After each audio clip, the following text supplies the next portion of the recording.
Greetings, everybody. My name is Connor Gray. Welcome to an episode of The Lion's Den. This episode's a little different.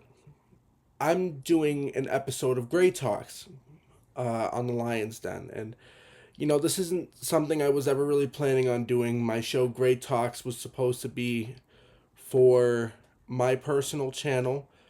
I haven't uploaded a video in a long time because a lot of mental health issues have come up, especially depression, panic attacks, and a whole lot more. But I want to say straight up before we start this video, I would never have the courage to end my own life. Even though, yes, I do face severe depression, even though, yes, I do face really bad panic attacks, they're not strong enough. They're not strong enough to make me want to end my own life. Obviously, over the past few weeks, maybe a month now, the Epstein files have been taking over the internet. And a lot of evil is being exposed. And there's so much going on in the world of politics right now. There's so much that I have a hard time wrapping my brain around it. And I prefer to stay as far away from it as possible. But we talked about some stuff in the last video. We talked about some stuff on the Lion's Den, me and Uriah. And we talked about Bunhamian Grove. We talked about Alex Jones. What was considered to be some conspiracy theories, which turned out to be true. I was watching a video on Jeffrey Epstein when the question hit me. Is God exposing the evil to rewipe the system? And basically what I mean is it started with I apologize, I forget who. I think it was Drake from Drake and Josh. Started out with him talking about his experience being assaulted on the set of Drake and Josh when they were working on Nickelodeon. You know what I'm talking about.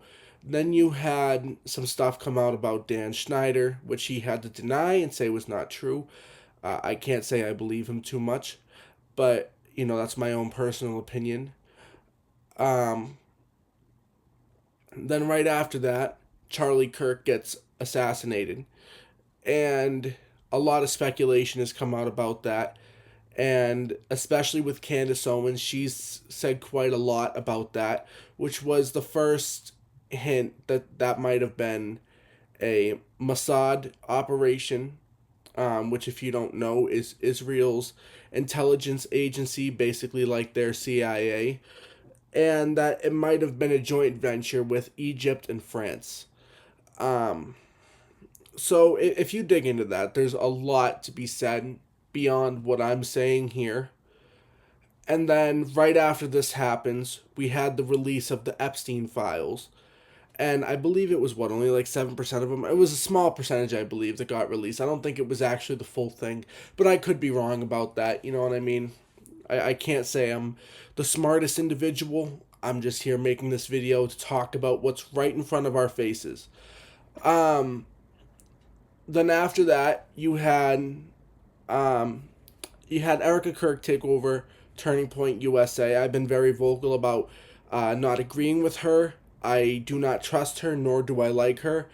A lot of speculation has been coming up over the past few weeks about um, child sacrifices, um, people worshiping this false god named Molech and Baal, and all these other false gods.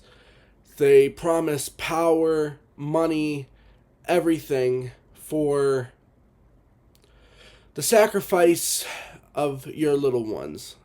There's been a lot of talk about the foods that we eat, the meats that we eat.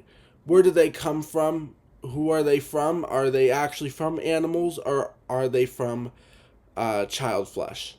That's been the big question, which has been coming around about, what we eat at places like McDonald's, Wendy's, everything. Now, me, I've never eaten meats a lot throughout my life. I've been very selective with anything I'm willing to eat. I like tofu because that's plant based. I don't like eating animals, and I don't even know if they are animals. It's just trust me, bro, on it. You know what I mean? And there's been a lot of talk around the world of Hollywood. Is Hollywood what it actually seems to be? Which the answer is F no. F no, it is not. Hollywood has always been a fake. It's always been something that was used for evil. It was always a way to control the the systems, to push a political narrative. When you have, the culture, when you have people staring into the eyes of the culture and are so amazed and taken aback by it, then you can persuade them to believe what you want them to believe. That being something political, maybe, so that you can push your own party's agenda, your own side's agenda, whatever you may want it to be. I know that there's definitely some companies which have introduced morals in their children's movies which are supposed to lead people away from God instead of bring them closer, which a lot of children, especially in our generation, have picked up on and now have these sense of beliefs that do not align with God and what is holding our generation so far back from God. But it kind of seems strange, doesn't it? Like, it's all happening at once. Like, all of this is coming out all at once. It's like a freaking flashbang. You know what I mean? It's like, here, look at this. Now look at this. Now look at this. I mean, it was only in the span of a few months that we jumped from the Charlie Kirk case to the Epstein files and to whatever is going to be next. My presumption is going to be Hollywood, especially now that Nicki Minaj has put out a tweet saying that they eat children and stuff, which I'm not surprised about. That's been the speculation for months. She's only just putting the stamp of, I don't know if you want to say approval or confirmation, the stamp of confirmation on it, because she is in Hollywood. She has seen what these people have been a part of, and I actually would not doubt if she maybe had some kind of part or friends who were a part of that. And I'm really curious about it all. I'm really curious about it all. Why is this all coming out seemingly at once? Is God trying to show us something that we never saw before? I would say yes. God absolutely is trying to show us something we've never seen before.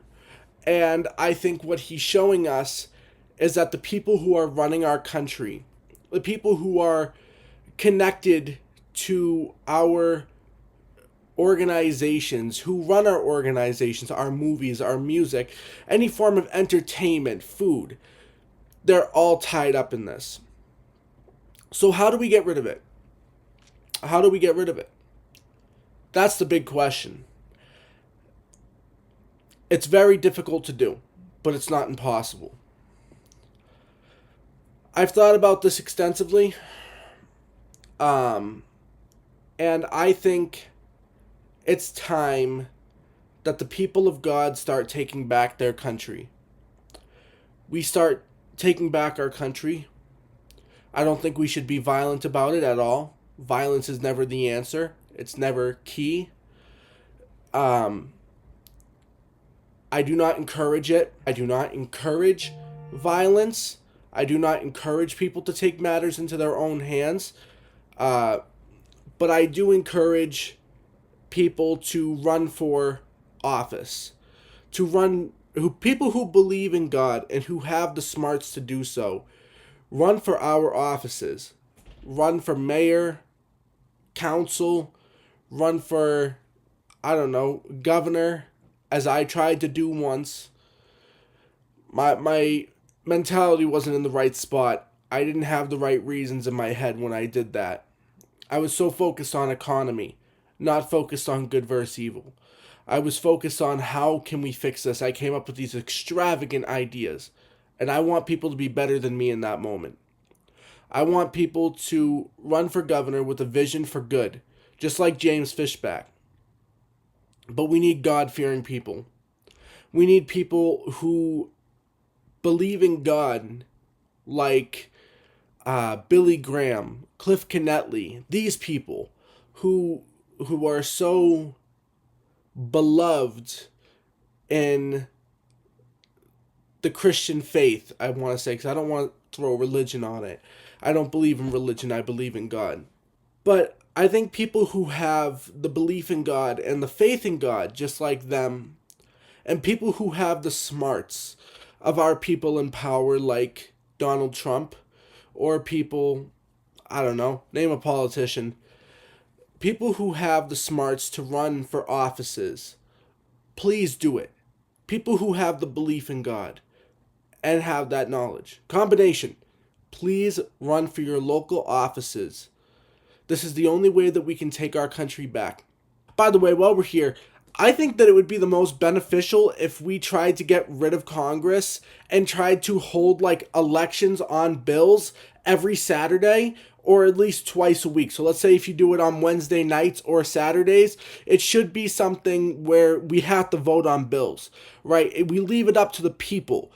What bills do we want passed? I think that should be on every level too. I think it should be on local, statewide, federal. You know, the people who are supposed to be the representatives of the people are no representatives of the people at all. All they care about is how much money can I make, how much can I gain out of this, what can I get out of being in this position. That's why you have to give the power back to the people instead of just having people represent the people. And I think that's a good system for the people of the United States. Before I go, I just want to say, do I think God is exposing this evil for a reason? Yes, absolutely. And what can we do to fix it? Run for your office. Run for office. We take this country back, us Christians. We're the most persecuted religion. Everybody hates us. The Muslims, the Jews, everyone. The people in power. They're satanic. They hate us. And this isn't supposed to be their country. And on the dollar bill, what does it say? In God we trust. What God are you talking about, politicians? Because we're talking about Jesus Christ. I don't know what God you're talking about, but we're not going to trust in Baal. We're not going to trust in Molech. We're not going to trust in Satan. We're not going to trust in any of these guys that you believe in. We're Christians. You can persecute us all you want, but in the end, Jesus wins. Evil never wins. It's always God. In God we trust. Bye.